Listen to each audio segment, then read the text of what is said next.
He's good at hanging out on my shoulders. But with the back, we came out to eat at Applebee's at the laundromat. Ow! Yes, he just did that. Now we're at Denny's.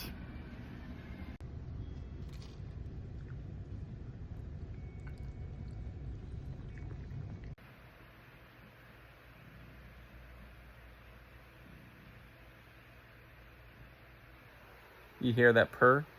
If you know, you know. Here's a couple more questions regarding Mr. Fluff, my raccoon.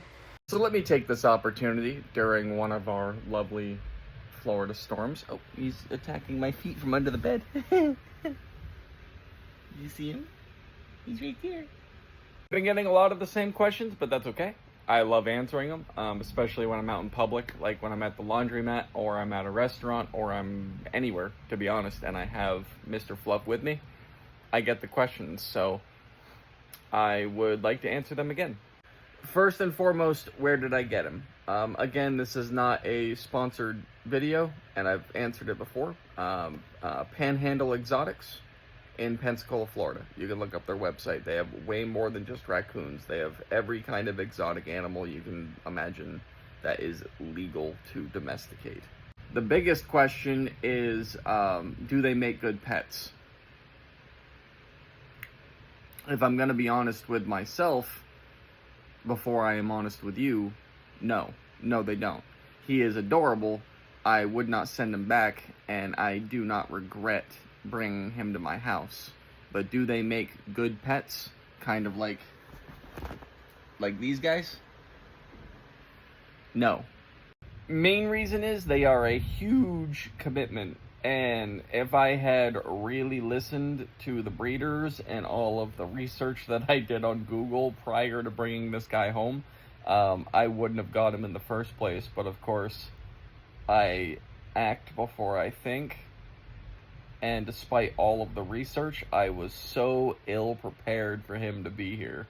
First of all, if you're not prepared to change your entire sleep schedule, especially for the first couple of weeks, it's literally like bringing a human baby to the house. They need to eat constantly. They hardly sleep. And at the beginning, their nocturnal phase hasn't fully kicked in yet.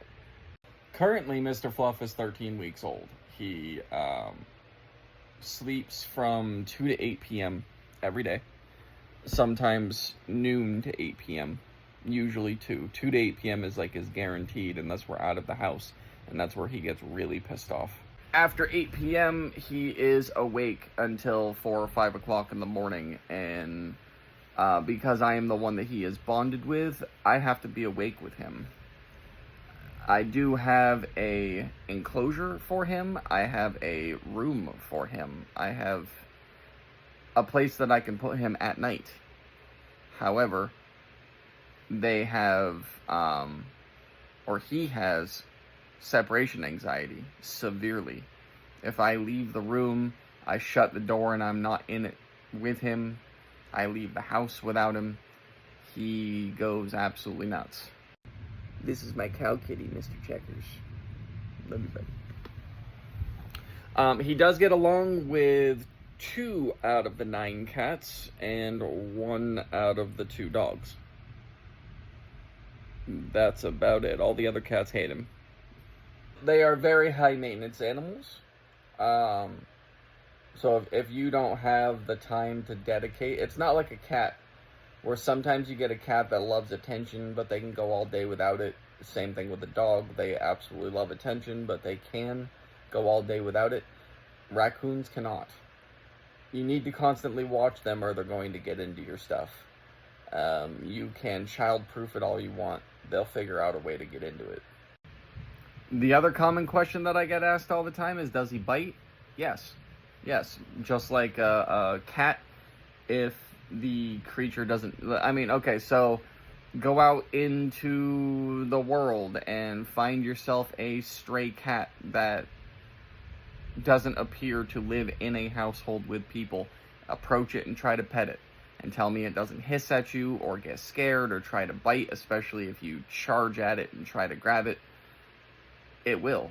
Cats will. Dogs will. Anything will. So yes, they do bite.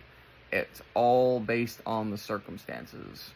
He will bite me before he bites you, because I make sure. That's why if you ask me to pet him and I tell you no, keep your hands to yourself. Oh, and one of the things that I want to address in this video, for anyone in the comment section that might be wondering, I have all of the licenses and permits that I need in order to have him inside and outside in the state of Florida. And when I do bring him into restaurants, I make sure it's okay. He stays in the bag. And as you can see, I just feed him through his flap. And, yeah, he doesn't, like, get out. Like, at the laundromat, sure. When I'm walking around Walmart, he might ride on my shoulders. But where there's people eating and food, he stays in the bag. No, I don't let him free roam in a restaurant. He would love it if I did, but he'd also be terrified of all the people. Yeah, large crowds of people scare him. Dogs barking scares him. Thunderstorms scare him. He's adorable, though. Alright, love y'all.